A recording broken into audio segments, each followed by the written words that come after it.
నమస్తే కడప వార్త. రాయచోటి ప్రభుత్వ హాస్పిటల్కు సంబంధించి 100 పడకల ఆసుపత్రిని 150 పడకలకు అభివృద్ధి చేసి అబాలో 100% అభివృద్ధిని సాధించి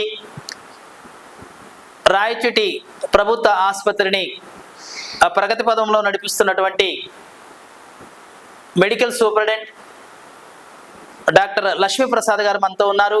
ఈ హాస్పిటల్కి సంబంధించి ఈ మధ్యకాలంలో అనేక అభివృద్ధి కార్యక్రమాలు చేపట్టడం జరిగింది. వాటి గురించి పేషెంట్లకు సంబంధించి ఏ సౌకర్యాలు కల్పిస్తున్నారనే దాని మీద ఈరోజు లక్ష్మీప్రసాద్ గారితో ఒక ప్రత్యేక ఇంటర్వ్యూ తీసుకుంటున్నాం. నమస్తే లక్ష్మీప్రసాద్ గారు.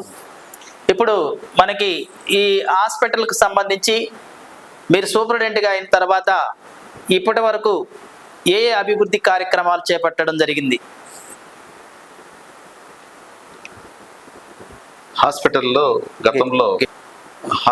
గతంలో కాన్పుల కోసం వచ్చే వారి పేషెంట్స్కి ఒకే డెలివరీ రూమ్ ఉండేది. ఇప్పుడు మన మంత్రి గారి సహకారంతో 4 పడకలు ఒకటేసారి డెలివరీ అయ్యే విధంగా మనము ఇంటిగ్రేటెడ్ లేబర్ యూనిట్ అనేది ఒకటి ప్రారంభించుకోవడం జరిగింది. సో ఇప్పుడు పేషెంట్స్కి ఎటువంటి ఇబ్బంది లేకుండా డెలివరీస్ విషయంగా ఒక ఇంటిగ్రేటెడ్ లేబర్ యూనిట్ మనం డెవలప్ చేసుకోవడం జరిగింది. అందులోనే మెటర్నిటీ ఓటీ ఉంటుంది, కాన్పుల రూమ్ ఉంటుంది, అలాగే ఒక హెచ్డియు కూడా ఉంది. పేషెంట్స్కి ఎటువంటి ఇబ్బంది లేకుండా కాన్పులకు అన్ని సౌకర్యాలతో మనం అక్కడ ఏర్పాటు చేయడం జరిగింది. అది ఒకటండి. తర్వాత మన నేషనల్ ప్రోగ్రామ్ అభా అని చెప్పేసి ఆయుష్మాన్ భారత్ హెల్త్ రికార్డ్స్ దానికి సంబంధించి అభా మనము నేషనల్ వైడ్ ఉన్నటువంటి ప్రోగ్రామ్ ఇది. అభా అంటే మీరు మొత్తం పేషెంట్లకు సంబంధించి టోటల్ ఇన్ఫర్మేషన్ గ్యాదరింగ్ ఉంటుందా? వాళ్ళ మెడికల్ హిస్టరీ ఇస్తారా? పేషెంట్స్ కి మనము వచ్చినప్పుడు ఆన్లైన్ ఓపీడీ టికెట్ ఇస్తారు. ఆన్లైన్ ఓపీడీ టికెట్ అయిన తర్వాత డాక్టర్స్ దగ్గరికి వెళ్తే ఆన్లైన్ రికార్డింగ్ చేస్తారు. అంటే వాళ్ళ కంప్లైంట్స్ ఏమున్నాయి, ఏమి తర్వాత వాళ్ళు ఎందుకు వచ్చారు, తర్వాత వాళ్ళకి ట్రీట్మెంట్ ఏమి ఇస్తున్నారు, ఏమి ఇన్వెస్టిగేషన్ చేస్తున్నారు, ఎక్స్రే తీస్తున్నారు లేదా మెడిసిన్ ఏమి ఇస్తున్నారు, ఈచ్ అండ్ ఎవ్రీథింగ్ దానికి పేషెంట్ సంబంధించి అందులో రికార్డ్ అవుతుందండి. సో ఇది మనము నేషనల్ వైడ్ ఈ అభా నెంబర్ యూనివర్సల్ గా ఉంటుంది. ఒక ఆధార్ నెంబర్ కి ఒక అభా నెంబర్ ఇస్తారు. సో ఈ అభా నెంబర్ బేస్ చేసుకుని పేషెంట్ ఎక్కడికి వెళ్ళినా కూడా ఈ అభా నెంబర్ తో గతంలో జరిగినటువంటి హాస్పిటల్ ట్రీట్మెంట్ మేనేజ్మెంట్ ఏదైతే ఉందో అది కూడా అక్కడ ఆ హాస్పిటల్లో మనకు తెలుస్తుంది అనమాట. ఇక్కడ నుంచి పేషెంట్ ని మనం హైదరాబాద్ కో లేకపోతే నెల్లూరుకో తిరుపతికో రెఫర్ చేసాం అనుకోండి, అక్కడ కూడా పేషెంట్ యొక్క రికార్డు ఇదే నెంబర్ తో అక్కడ ఓపెన్ అవుతుంది. కాబట్టి పేషెంట్ రికార్డు ని ట్రాన్స్ఫర్ చేయకుండానే మనం ఆన్లైన్ లో ఎక్కడైనా చూసుకునే దానికి అవకాశం. అంటే గతంలో ముఖ్యంగా ఈ surgery ward plus post medical ward ఇవన్నీ మొత్తం అన్ని ఒకే సాట్ ఉండేవి గతంలో. అవునండి, గతంలో మనకి సర్జరీ వార్డులో కొంచెం పేషెంట్స్ కి డయాలసిస్ పేషెంట్స్ వచ్చిన దానివల్ల వాళ్ళకి ఒక వార్డు వాళ్ళకి అలాట్ చేయడం జరిగింది, 20 పడకలు. అందువలన గతంలో వీళ్ళందరినీ ఒకే చోట పెట్టడం జరిగింది. అంటే యాక్సిడెంట్ కేసెస్ కావచ్చు, తర్వాత ఇన్ఫెక్టెడ్ కేసెస్ కావచ్చు, వెయిటింగ్ కేసెస్ కావచ్చు, ఇట్లాంటివన్నీ ఒకే చోట పెట్టేవాళ్ళు. సో మనం వచ్చిన తర్వాత మంత్రి గారి సహకారంతో కొన్ని వార్డ్స్ లో కొన్ని సౌకర్యాలు అదనంగా కల్పించడం మూలంగా ఆ పేషెంట్స్ ని సర్జరీ ప్లస్ వెయిటింగ్ కేసెస్ ని ఒక వార్డులో పెట్టడం, తర్వాత ఇన్ఫెక్టెడ్ కేసెస్ యాక్సిడెంట్ కేసెస్ ని ఇంకొక వార్డుకి వేరే వార్డులో పెట్టడం, తద్వారా పేషెంట్ కి క్రాస్ ఇన్ఫెక్షన్ లేకుండా చేయడం జరిగింది. కాబట్టి దీనివల్ల సర్జరీస్ కి ఎటువంటి ఇబ్బంది లేకుండా, ఇన్ఫెక్షన్ లేకుండా క్యూర్ రేట్ బాగుంటుంది. సార్, ఇప్పుడు మొత్తం ఇప్పటి వరకు ఈ డయాలసిస్ కు సంబంధించి ఎక్కువ మంది వెయిటింగ్ లిస్ట్ లో ఉన్నారు కదా, దానికి సంబంధించి ఆ డయాలసిస్ కు సంబంధించి మీరు వచ్చిన తర్వాత ఏ జాగ్రత్తలు తీసుకుంటున్నారు? మనకి డయాలసిస్ పేషెంట్స్ గతంలో మనకి 9 ఉండేదండి, 9 బెడ్స్ ఉండేటివి. తర్వాత అవి 14 బెడ్స్కి వచ్చింది. మా మంత్రి గారు దాన్ని 25కు చేయాలా, 25 బెడ్స్ చేయాలా, ఈ వెయిటింగ్ కేసెస్ ని ఎక్కువగా ఉండకూడదు, తగ్గించాలన్న ఉద్దేశంతో మినిస్టర్ గారు కృషి చేయడం వల్ల, తర్వాత సహకారంతో మనకు అదనంగా ఇంకొక 5 పడకలు రావడం జరిగింది. టోటల్ ఇప్పుడు 19 బెడ్స్ మనకి ఇక్కడ డయాలసిస్ సెంటర్ లో ఉన్నాయి. ఈ 9 బెడ్స్ లో మనం దాదాపు 120 మందికి మనము సర్వీస్ అందజేస్తున్నాం అండి డయాలసిస్ పేషెంట్స్ కి. ఇంకోటి ఈ కాన్పులకు సంబంధించి దాదాపు ఎక్కువ ఈ మహిళలు ప్రైవేట్ ఆసుపత్రుల్ని ఆశ్రయిస్తుంటారు. ఈ కాన్పులకు సంబంధించి చాలా మటుకు ప్రభుత్వ ఆసుపత్రులకు వెళ్తే సర్జరీ లేకుండా ఫ్రీ డెలివరీ అనేది ఉంటుందనేటువంటి నమ్మకం ఉంది. అట్లా మీకు ఈ మధ్య కాలంలో మీరు సర్జరీ లేకుండా ఎన్ని డెలివరీస్ చేయడం జరిగింది? దాదాపు మనకు వచ్చేటటువంటి డెలివరీస్ లో 60 to 65% నార్మల్ డెలివరీస్ అవుతాయండి. ఈ నెలలో అంటే ఈ నెలలో దాదాపు మనకి ఇప్పటి వరకు 80 డెలివరీలు జరగడం జరిగింది. అందులో 43 డెలివరీస్ నార్మల్ అయినాయి, 37 డెలివరీస్ సీజర్ అయినాయి. దాదాపు 60% మనకి నార్మల్ డెలివరీస్ జరుగుతుంటాయి. ఈ సీజర్స్ కూడా ఎక్కువగా మనకి గతంలో ఆపరేషన్ చేసుకునేటువంటి వాళ్ళకి మళ్ళీ సీజర్ చేయాలి, అటువంటి పేషెంట్స్ ఎక్కువ వస్తుంటారు. అలాగే ట్రై చేసి బయట డెలివరీ కాకుండా ఉండే వాళ్ళు ఎమర్జెన్సీలో వచ్చి కూడా ఇక్కడ సీజర్ చేయించుకుంటుంటారు.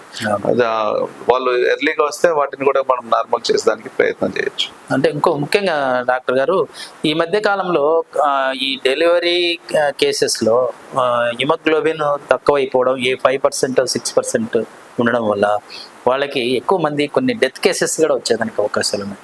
వాటిని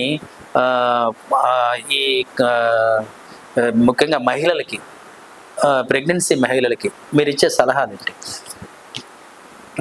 ఒకటి అండి, ప్రెగ్నెన్సీ వచ్చిన తర్వాత వాళ్ళు మంత్లీ చెకప్ గైనకాలజిస్ట్ దగ్గర చేయించుకోవాలండి.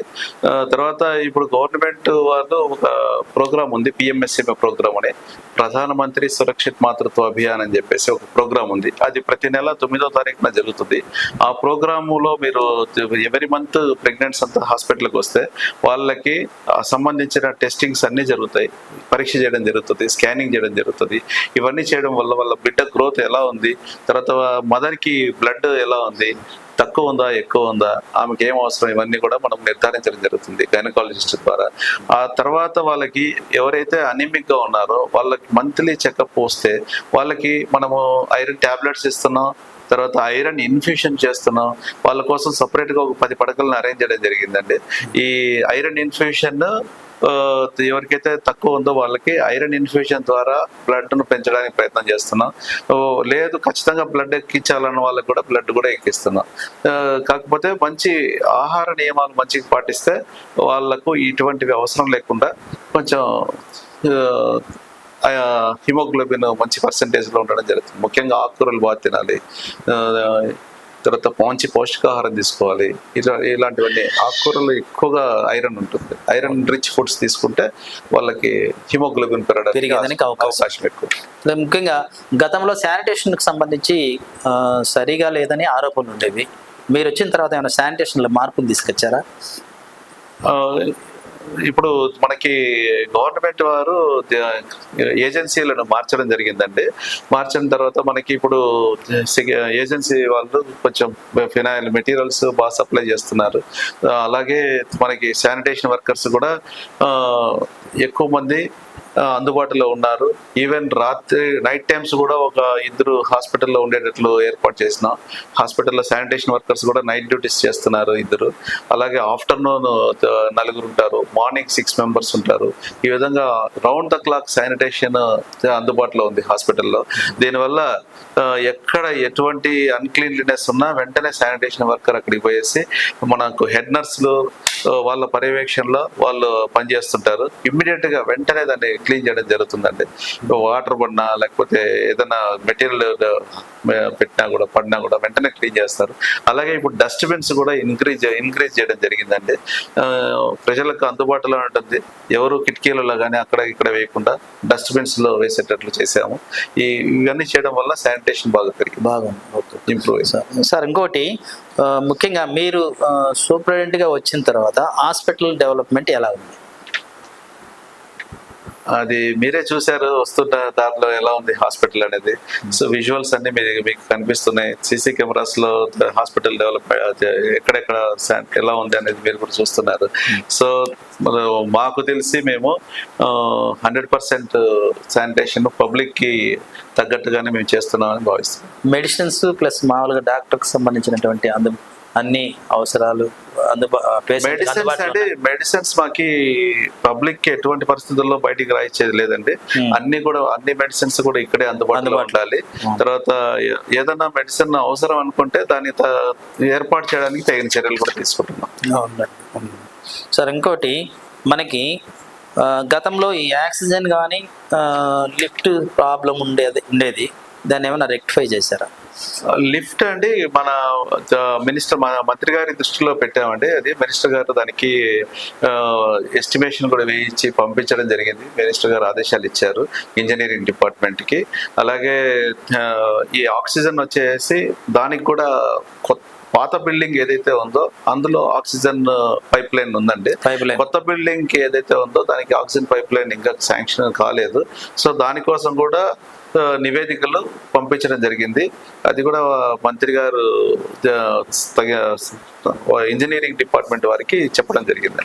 సార్ ఇంకోటి మనకి ఈ భవిష్యత్ ప్రణాళిక ఏంటి? హాస్పిటల్ ఇంకా బాగా డెవలప్ చేయడానికి ఏ చర్యలు తీసుకుంటున్నారు?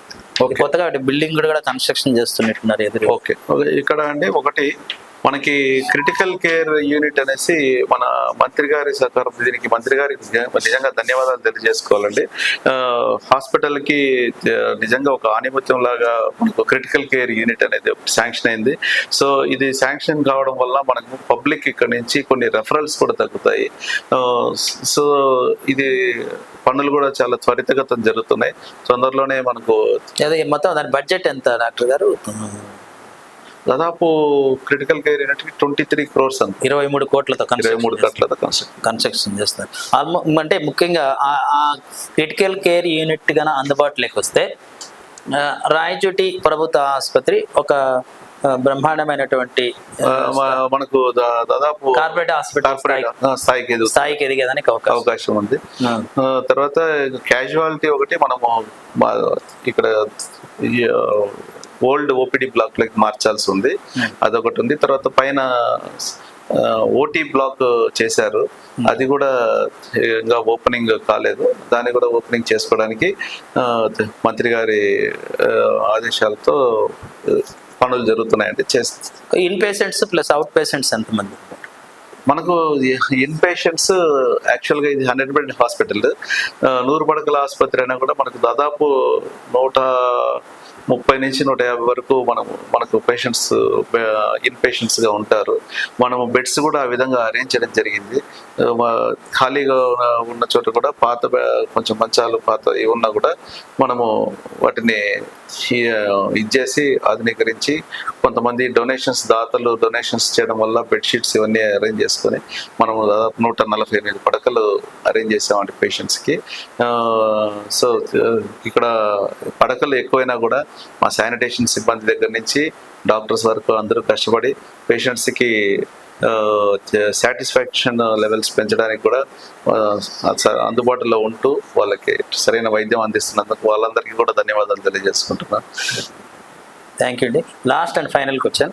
ఇప్పుడు ముఖ్యంగా ఈ మధ్య రీసెంట్గా కరోనాకు సంబంధించి కరోనా కేసెస్ వస్తున్నాయని, దానివల్ల కొంచెం పబ్లిక్లో చాలామంది మాస్కులు పెట్టుకోవాలని, కరోనా కేసెస్ సంబంధించి కొంచెం డెత్ కేసెస్ కూడా ఉన్నాయని చెప్పి అంటున్నారు. దాని మీద మీరు ఇస్తే సలహాలు ఉంటాయి. రాయచోటిలో ఇంతవరకు మనకు కరోనాకు సంబంధించి కేసులు ఏమి నమోదు కాలేదండి. కాకపోతే పైనుంచి కేసులు కొంచెం కడపలో నమోదైనాయి. ఇటువంటి ఉన్నందువలన ఐసోలేషన్ వార్డ్స్ ఏర్పాటు చేయడం జరిగింది. 10-bedded ఐసోలేషన్ వార్డ్స్ ఏర్పాటు చేయడం జరిగింది.